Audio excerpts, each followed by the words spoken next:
Right now, your brain is making decisions for you that you're not even aware of. It's reacting to fear, to ego, to impulse, and you think you're in control, but you're not. Most people go their entire lives being controlled by their own mind instead of controlling it.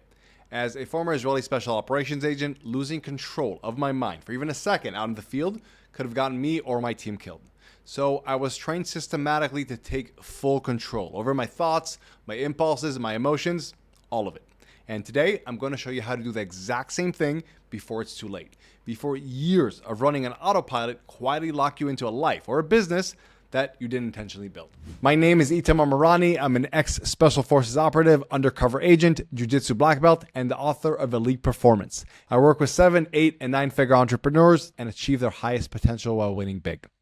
If you appreciate me making this content for free, hit the like button below. Let's get into it. Number 1. You're not actually in control. If you were in control, your actions would line up with your intentions, with your hopes, but they don't. You decide something matters and then you delay it. You set a plan and then you drift off.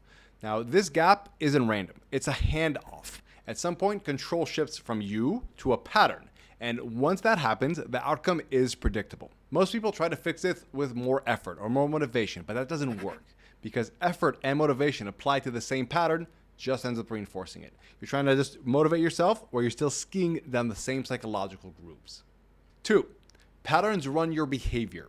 Your brain is designed to conserve energy. It doesn't evaluate every situation from scratch. So it recognizes matches and executes very, very fast. So whatever you've repeated the most becomes your default, regardless if it's the best option. It's just your default. It's the most familiar thing to do, and that's why your brain does it. And that's why behavior feels automatic at times. You're not weighing choices logically in real time. You're simply accessing stored responses. And if those responses are weak, inconsistent, outdated, or simply ineffective, your results will suffer. Changing outcomes means changing what gets executed automatically. And that does require some effort that you have to consciously override. 3, catch the shift early. Control is not about what you do after the reaction. It's about whether you can catch it before it fully forms. There is a brief change that happens internally. Your focus tightens, your body prepares to move, and there's an urgency to act without thinking it through. And that is the key moment. If you miss it, the pattern will get executed. But if you catch it, you can interrupt it. And this is what gives you leverage, what gives you real power. Not willpower to solve this problem later after you've already created it, but the early recognition to mitigate it ahead of time. As the saying goes, an ounce of prevention is worth a pound of cure. 4, state controls output. Your thoughts are not leading your behavior. Sounds weird, right? But your state is. When your system is tense, your thinking narrows. You rush decisions, you default to what's easy, but when your system is stable, you have access to better options. So instead of trying to fix your thinking mid-reaction, you shift the conditions underneath it. That's real mastery. You control your breathing. You release unnecessary tension. And now all of a sudden, you're operating from a different baseline. And this is why state control works when mindset doesn't. It doesn't require belief. It changes the system directly. 5, pre-program your responses. In the moment, you won't rise to a new standard of thinking. You'll fall back to what's already wired in. So the work has to happen before the actual moment. And this is where preparation and discipline comes into play. If you define the responses ahead of time and train it until it runs out of friction, you can win. When resistance shows up, the action starts anyway. Not after you feel ready, not after you think it through, immediately. And that's how you remove hesitation. You don't rely on remembering what to do. You simply install it ahead of time, you drill it, you practice it, and then it comes out naturally in the moment. 6, remove negotiation entirely. The biggest loss of control doesn't look dramatic. It sounds reasonable. I'll do it later. We'll send this email on Tuesday, not today. I'm not fully focused right now, so I'll do my best work later. All that internal dialogue feels like decision making, but it isn't. It's delay disguised as logic. And the more space you give it, the more control you lose and the weaker your identity starts to get. At an elite level, this thinking pattern gets removed.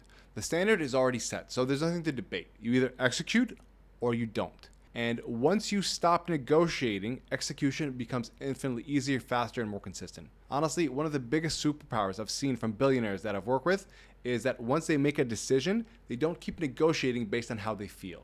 They know that when they were calm, they made a decision, so they should execute on it even when they're feeling a bit stressed.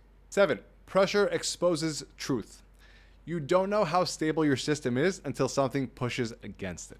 Now, pressure does that instantly. It's a beautiful thing. It shows you where control drops off and where patterns actually take over. And it's very valuable feedback because now you're not guessing anymore. You're seeing the exact point where things break. Now, in order to see that, you actually have to put yourself in the fire a little bit. And most people purposely avoid those conditions. They wait until everything feels right.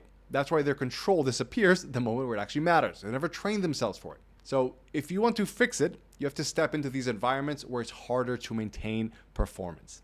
Not extreme, but just real. And the more you can get adept at that, the more likely you are to actually perform in real time where it really matters. 8.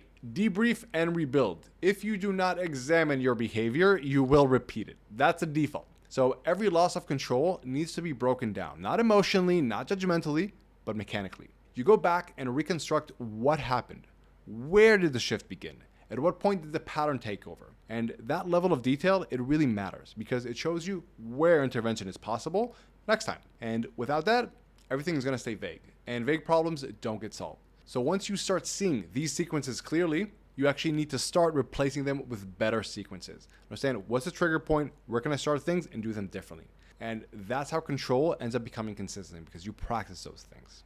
In closing, if you don't take control of your mind, it will continue to run whatever is easiest. Not what you want, not what's most effective, but simply what's familiar. You will fall into patterns you've already outgrown. You'll repeat decisions you said you'd change, and nothing feels extreme in the moment. That's the dangerous part. But over time, this behavior will compound, and you won't get what you want out of life or out of your business. Now, if you want to take this further and really level up, and if you want to break down how your mind is currently operating and rebuild it into something that actually holds under pressure, you are welcome to book a strategy call in the link below.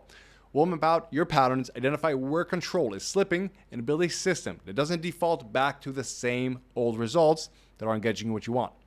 Because once this is handled, everything else becomes easier.